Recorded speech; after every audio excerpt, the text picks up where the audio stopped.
हुकूमत का आलमी मार्केट में तेल की कीमतों में कमी का फ़ायदा आवाम को ना देने का फैसला। पेट्रोलियम मसनूआत की कीमतें बरकरार हैं। शहरी हुकूमत से मुतालबा करते हैं कि हुकूमत आवाम का सोचे, उन्हें रिलीफ फराहम करे। कीमतें 200 से कम होनी चाहिए। गवर्नमेंट है, इसमें इनिशिएटिव लेना चाहिए और पेट्रोल को सस्ता करना चाहिए। लेकिन हमें तो इतनी भी तवक्को नहीं थी। इन्होंने कोशिश की है, काफ़ी नीचे ले आए हैं और आस्ता आस्ता जिस तरह टाइम गुजरेगा तो इंशाल्लाह ये और नीचे आ जाएगा।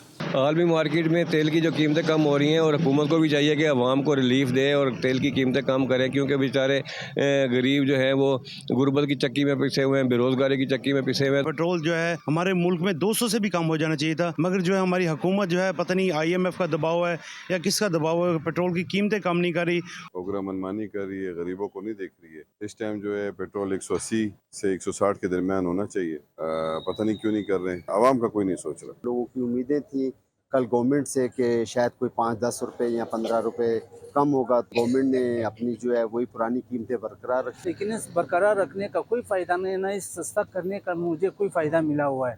इसमें और हम लोगों को आज़ाब में पड़ गए। समझो बरकरार रखने का तो वही जो जिसने कीमत रखा हुआ है वही कीमत चल रहा है।